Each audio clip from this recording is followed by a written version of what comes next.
নমস্কার, কাকলিস কিচেনে আপনাদের সকলকে স্বাগত। আজ আমি বানাবো লুচি বা কচুরির সাথে খাওয়ার জন্য পারফেক্ট মিষ্টির দোকানের স্বাদের আলুর তরকারি। প্রথমে শুকনো খোলায় আমি ভেজে নেব গোটা সাদা জিরে, গোটা ধনে, মৌরি, শুকনো লঙ্কা, এলাচ, লবঙ্গ, ডালচিনি আর তেজপাতা। এবার হালকা নেড়ে চেড়ে আমি এটাকে গুঁড়িয়ে নেব। কড়াই গরম হয়ে গেছে, দিয়ে দেবো এখানে সর্ষের তেল।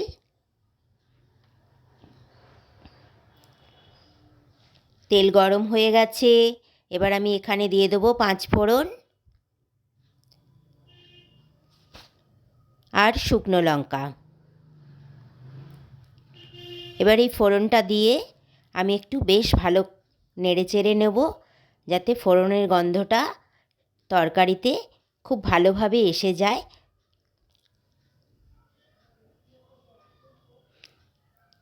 এরপর এখানে আমি দিয়ে দেবো বেশ কিছুটা টমেটো কুচি। টমেটো কুচিটা এবার একটু নেড়ে চেড়ে নেব। তারপর এখানে আমি দিয়ে দেবো নুন। নুনটা আমি এখন দেব কারণ টমেটোটা যাতে একটু ভালো নরম হয়ে যায়। নুনটা দিয়ে আবারও আমি ভালো করে টমেটোর সাথে মিশিয়ে নেব। ভালো করে মিশে গেছে, এবার আমি এখানে দিয়ে দেবো ঢাকা। দেখুন টমেটোটা কিন্তু একদম নরম হয়ে গেছে।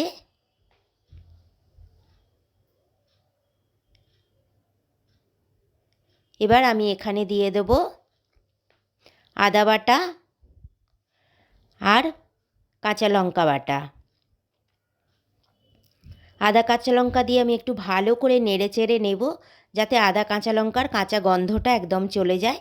এবার আমি এখানে দিয়ে দেবো হলুদ গুঁড়ো, দিয়ে দেবো কাশ্মীরি লঙ্কার গুঁড়ো। তারপর এটাকে আমি ভালো করে মশলার সঙ্গে আবার মিশিয়ে ভালো করে ভেজে নেড়ে নেব। এবার আমি এখানে দিয়ে দেবো সেদ্ধ করে রাখা আলু। এই আলুটা এবার দিয়ে ভালো করে নেড়ে চেড়ে মশলার সঙ্গে ভালো করে মিশিয়ে নেব। আর আলুগুলো কিন্তু একটু ভেঙে ভেঙে দেব, কারণ মিষ্টির দোকানের আলুর তরকারি কিন্তু একটু ভাঙা ভাঙাই হয়। দেখুন একদম ভেঙে ভেঙে দিয়েছি। এবার আমি এখানে দিয়ে দেবো উষ্ণ গরম জল। ভালো করে নেড়ে চেড়ে মিশিয়ে নেব।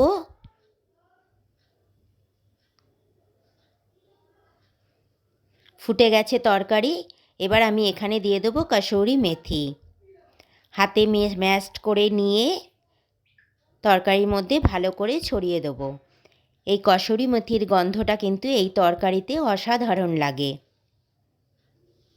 ভালো করে কসুরি মেথিটা মিশিয়ে নেব।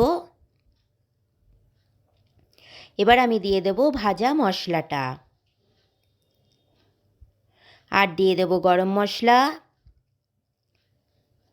আর দিয়ে দেব চিনি। আমি এখানে চিনি ব্যবহার করেছি, কিন্তু মিষ্টির দোকানে রসগোল্লার রস ব্যবহার করে। আপনাদের কাছে যদি রসগোল্লার রস থাকে তবে রসই ব্যবহার করবেন। আমি যা যা উপকরণ ব্যবহার করেছি তার পরিমাণ স্ক্রিনের ওপর লিখে দিয়েছি, চাইলে আপনারা আমার ডেসক্রিপশান বক্সে গিয়েও দেখে নিতে পারেন। রেসিপিটি যদি পছন্দ হয় লাইক ও শেয়ার করে দেবেন, আর সাবস্ক্রাইব করতে ভুলবেন না, আর পাশের বেল আইকনটিতে অবশ্যই প্রেস করে দেবেন।